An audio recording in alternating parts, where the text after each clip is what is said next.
Hey dude, efficiency ideas for you, or FP ideas for you, I guess. There's two different ways to go about the FP problem. Number one is to find buildings like Eco Sanctum, which is giving the 3% boost on forge points. Same concept with the Octo Orb, there's some forge point boost. The King's Conquest Villa is giving 3% on the forge points. That and then Temple of Relics, obviously that's kind of a given, but all of those buildings are tedious to reproduce, and if you didn't get so like the Hover Express produces fragments for ecos. If you didn't get those Golden League prizes for the respective buildings that you're trying to print, they're actually impossible. So best case scenario, it's just going to take a long time, but worst case scenario, you actually won't be able to duplicate more beside what you get from the event itself. Even the Temple of Relics is going to take you a month to generate each one, you know? I am really not optimistic that Forge of Empires will create another building like this. This was the Gold League prize from the soccer event a couple years ago, and if you placed, I was actually in Bronze League, but if you placed in Bronze League or higher, you got the Hover Express either level 1, level 2, or level 3.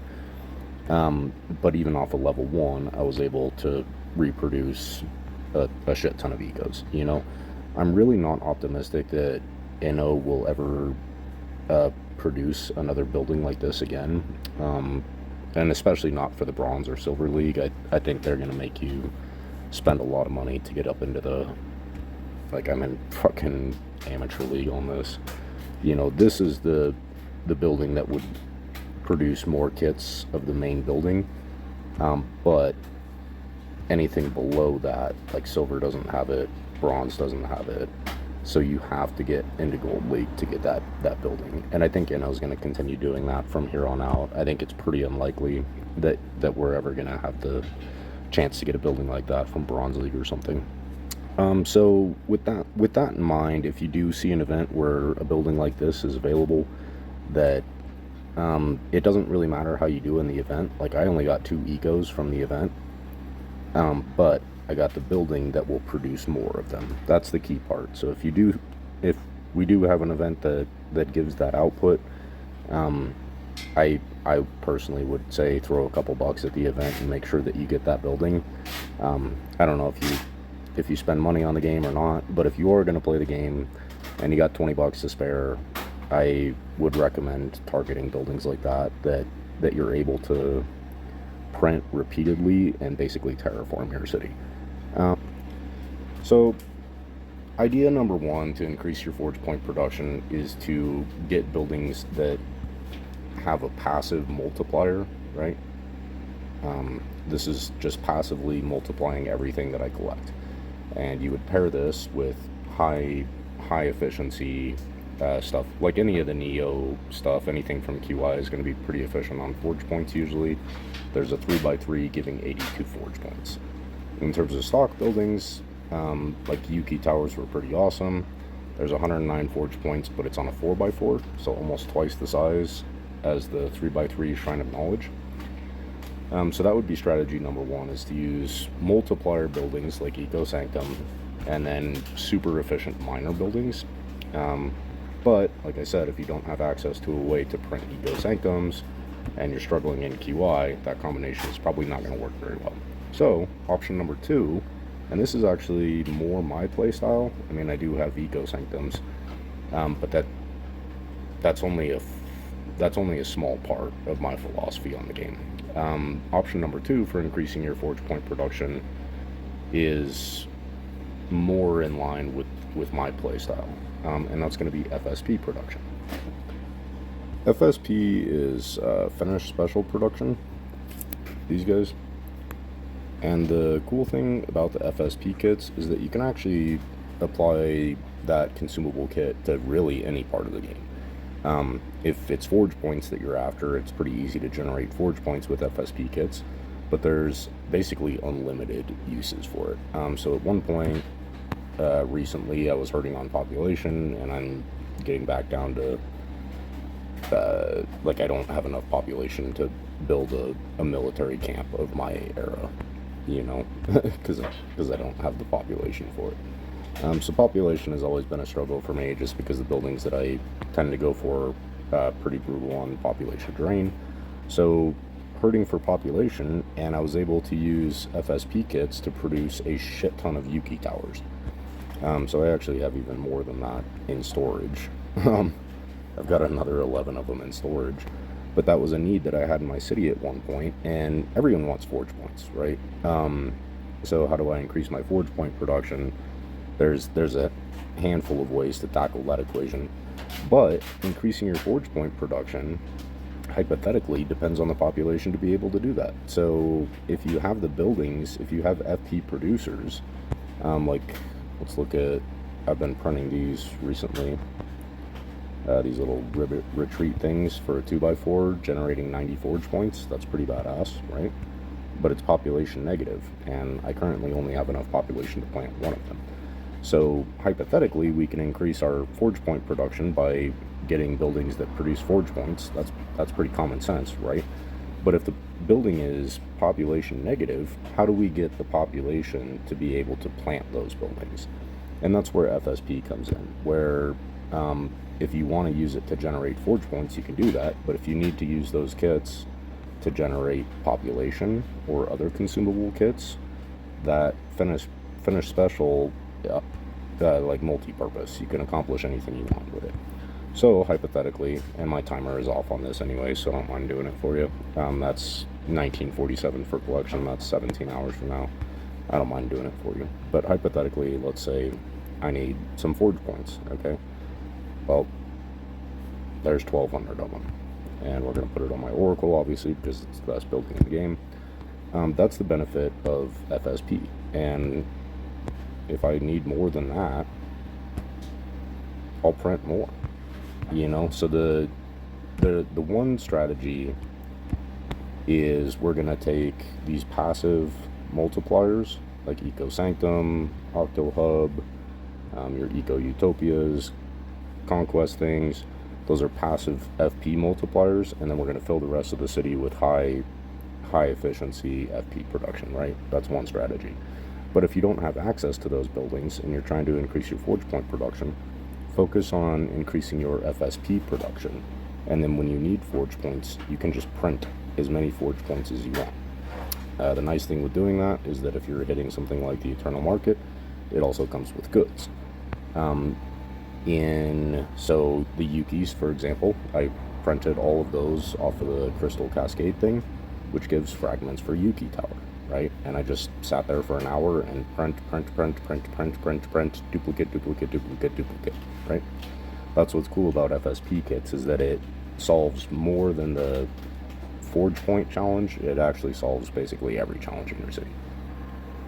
Let's pause that idea for a second. I'm going to jump over to your city. I did pull it up. I don't know if you play on PC or mobile. I'm primarily on mobile, as you can tell, but I would recommend downloading the game on PC as well, just to use the FOE helper at least. Here, let's actually, I downloaded that for you, because if you use PC with the FOE helper, you can see your road efficiency, your production, what fragments you're getting, where those fragments are coming from, all that stuff. I'm gonna make a quick side note here on your layout. It looks like you took my advice, and it's a lot more efficient than it was a couple weeks ago. There's still a few things that you could improve. So I'm gonna pause it here. I'm gonna pull up that screenshot, and I'll go over that with you. So your efficiency is at like 92.3 or something right now. Huge improvement from where you were at. A couple small things that you can adjust. You do have 2 roadless buildings. You copied the pattern that I recommended, which is awesome. It flows really well and it's easy to set up. But the 2 6x6s that you have back there are actually roadless. So you could shuffle your Temple of Relics into that spot, and potentially this other Eco Sanctum into that 6x6 spot. Reduce the road use on the bottom leg here, because you won't have that 6x6, and probably compress some of these road groups as well, and then pull these roadless 6x6s out of the system towards the bottom of the city. Um, so overall, huge improvement, right? Strategy wise, though, let's I think part of the challenge that you're running into right now is that you're trying to increase your FP production or your goods production or whatever, or even your attack, right? Like you have a CDM as well as a COA, as well as a Traz. So you need troops, you need attack, and you need forge points. I understand why you're planning those buildings, but there's way more efficient ways of generating the output of those buildings now. There is a possibility that at some point in the future, Games gives CDM a massive upgrade, and now all of a sudden it's super amazing and it's worth planting. That's a possibility. Who knows? But in the meantime, I would not hold on to it. I don't have one. I don't have a COA. I don't have a Traz. I don't have a Tor. I'll come back to the Tor. Same with SC. I don't have either of those, but I don't blame you if you decide to keep them. But for the most part, the attack and forge points that you're after with things like Traz or COA or CDM, those are easy to replace on a much smaller footprint with event buildings or QI hardware. So that's a strategy thing. This is a efficiency thing. Just shuffle these to the bottom and then even if you put like a 4x6 in there with some roadless shit at the outside, that's fine. But just kind of repack that group around your town hall, get the roadless stuff out of there. That's an efficiency thing. But a strategy thing here is to be willing to get rid of these. I would encourage you to get rid of at least CDM and COA for sure. If you're really hurting on troops, I guess you could keep Traz for now, but I wouldn't level it up anymore, so we'll put a question mark on that. CDM and COA can get deleted. I'm going to come back to this idea a little bit with the FSP thing, but that's your efficiency. I do recommend getting the PC version of it, just so you can look at your city like this. It'll also show you statistics about your FP production and shit like that, so it is useful. Alright, let's jump back in game. I'm going to pull up your city. Yep. Alright, so the fundamental problem with CDM, for example, I understand your motivation. I'm trying to increase my attack so that I can get more shit from GVG, and I'm also trying to increase my forge point production at the same time, right? So I understand your reasoning, but the fundamental problem with great buildings like CDM is that you're trying to increase your forge point production by spending thousands more. So the break-even point on CDM level 100 is like 10 years. After 10 years, you'll finally start recuperating the amount of forge points that it took you to level it up to that point, you know? So the return on investment just doesn't make sense. If you're trying to increase your forge point production, you can start by just not spending them on things that will never return the investment. You know what I mean? If you are going to spend forge points on anything, spend it on your arc, and your arc donations will be your forge point multiplier, you know, if that's what you're trying to increase. If you're trying to kill two birds with one stone and increase your forge point production as well as your attack ability, well, the building that you should be targeting is more of these SOKs, right? And how do you get those? You get those by being good at QI. And so if you're struggling to get through QI levels because your city isn't strong enough, your troops are dying, whatever reason causes you to struggle at QI, think of it this way: a better use of a 5x5 spot is to plant some ascended building, like Royal Carriage is ascendable, and once you ascend it, it gives you a head start in QI with additional coins as well as additional troops. So if you're struggling in QI, let me take a step back. The goal with CDM is to increase forge points as well as attack ability, right? But Shrine of Knowledge is 10 times more efficient on both metrics, right? That's giving 80 forge points versus 50 or whatever it is.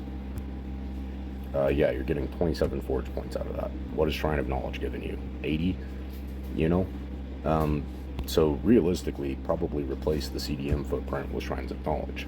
But if you're having a hard time getting more of the Shrines of Knowledge, then for now, replace the footprint of CDM with ascendable QI things like Royal Carriage. These Usagi things are ascendable and they give QI benefit. Let's see what else. Ember Fangs can be ascended. These Coconut Paradises and the Pirate's Purge can be ascended as well. For Blueberry can be ascended into QI benefit. So replace the footprint of CDM with QI stuff that's going to give you a head start in QI so that you are able to generate more of that QI hardware. Same logic is applied to the Cathedral of Aiken. Traz, if you really are hurting on troops, I don't blame you for keeping it, but mentally prepare yourself for deleting it in the nearish future. If you are going to continue leveling up a building, it should be the Stellar Warship, because it's also giving you the attack ability that you need. It is expensive to level up, but the idea here is that instead of having a 7x10, right, Traz is huge. Instead of having a 7x10 dedicated to troop production and only that, we could fill that space with 9 more SOKs, right? That would be 81 squares if we added 9 of those, generating a shit ton of forge points, and then we take the forge points to level up a single and smaller building that's way more efficient on troop production. Does that make sense as a general strategy? I do recommend, so I guess before I go too much farther, Tor and SC, I deleted mine. I understand the appeal for you, and I'm not going to immediately knock those. I think CDM and COA can go automatically, basically. Tor and Space Carrier, though, if you want to hold on to those for a little bit, I wouldn't blame you for it. The difference between those is that the benefit of CDM is predictable and calculated. It gives me 27 forge points and this amount of attack, and that's what you get from it, you know, so it's predictable. And if you can calculate a more efficient way to replace that benefit, then the space is just self-explanatory. Delete this, build another one of these, you know. The difference with Tor and SC is that the production value is unpredictable. So this may potentially be giving diamonds. This could also give diamonds, might potentially give troops or goods. So in that sense, the mystery factor of it kind of justifies the space for now for you. But once you hit Space Hub and your city gets a little bit stronger, I would plan on deleting those as well. So with that in mind, don't level them up too high. If you want to keep leveling them up here and there, that's whatever. But I wouldn't commit to those long term. All right, next idea. Same logic here. I understand why you have it for now, but as you get stronger and as you get new hardware, be willing to get rid of partially complete event buildings. Like the Yukimoto Tower really does not do a whole lot until you get it up to level 10. Same thing with the Eco Sanctum. They're not really worth anything until you get them up to level, I think it's 7, where it starts producing the silver frags, and then level 8 produces the gold frags, and then once you get it to an Eco Sanctum, it actually becomes usable. But up until that point, they're really not worth having planted. So same logic to like the partially complete lagoon hideouts. If you can't complete those buildings, I would not be planning them personally. I was hoping to get 2 of the mercantile things from the last event.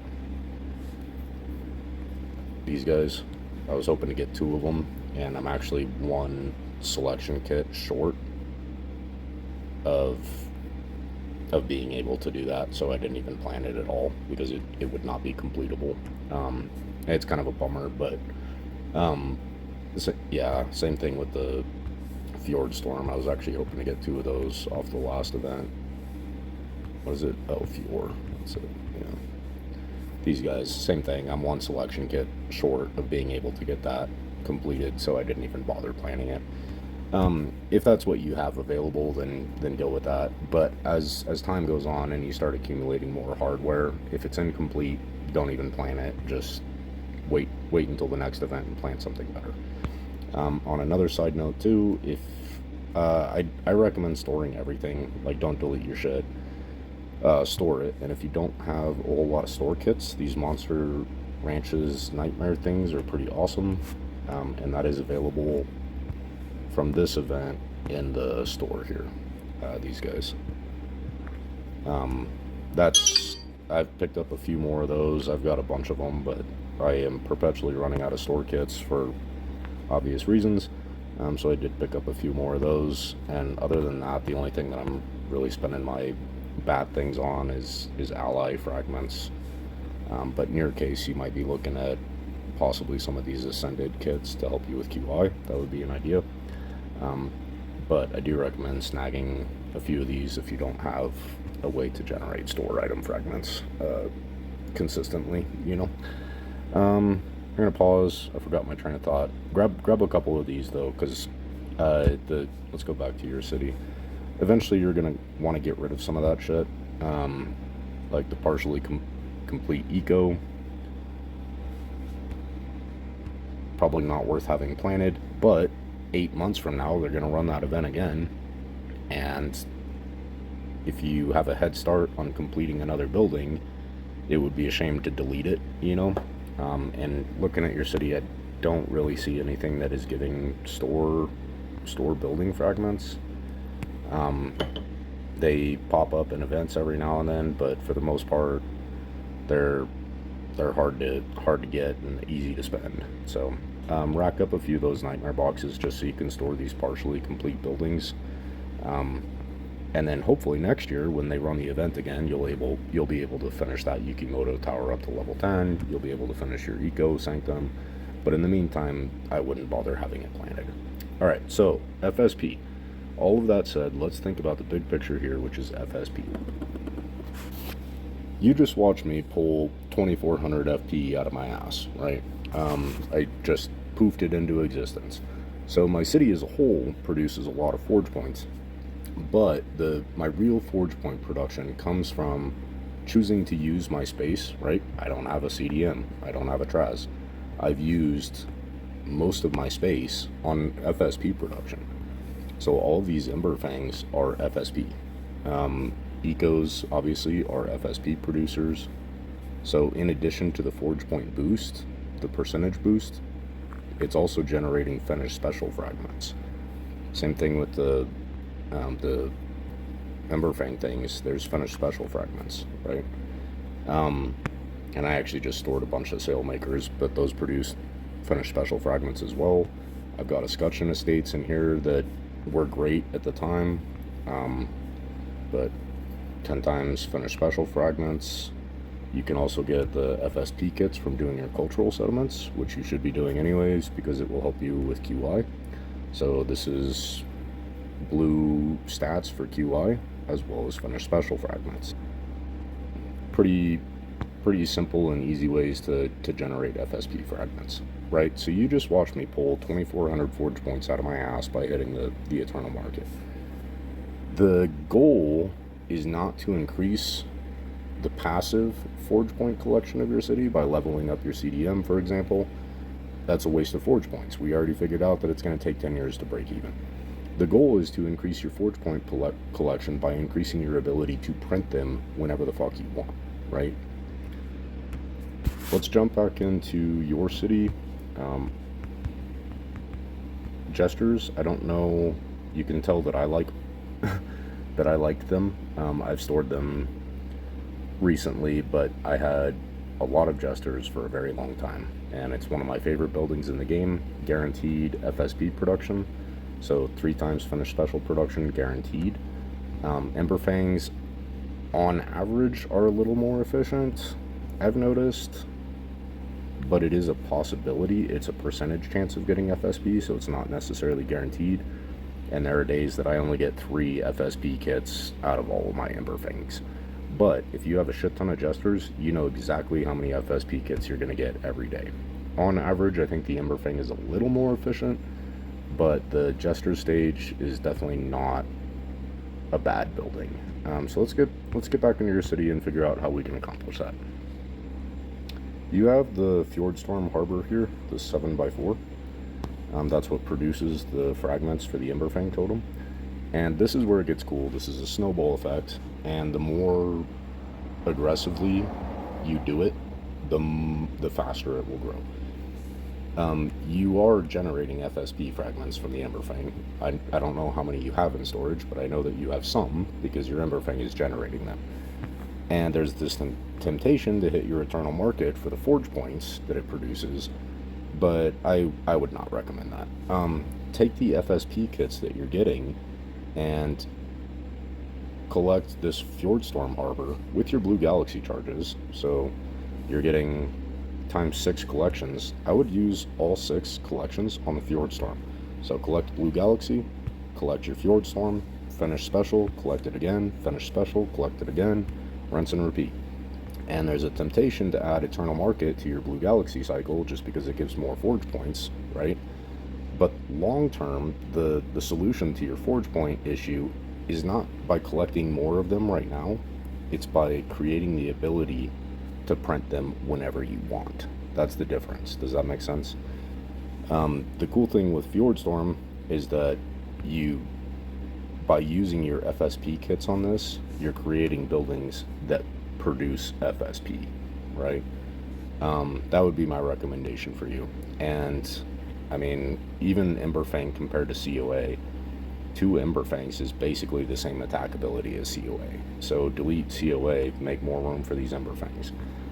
These Green Guardian things, 3x3, Earth Sedans, whatever, little bit more attack power on those, but fuck it.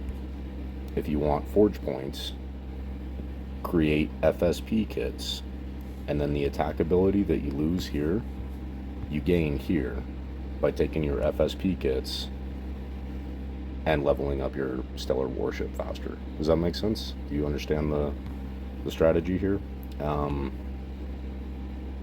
Yeah, I think that's a wrap. Yeah, the Emberfang things, I went to town on that, man. I don't know how many I've planted, but I've got 10 more in storage. I went to town on that. I've got a shit ton of them planted too. But FSP, FSP, FSP, FSP, right? So my city generates usually between 35 and 40 of those these FSP kits per day. So I could hit my Eternal Market 40 times in a day and break even on the FSP. If you want to produce forge points, produce FSP first. So hopefully this is helpful. I'll talk to you later, bro. Bye.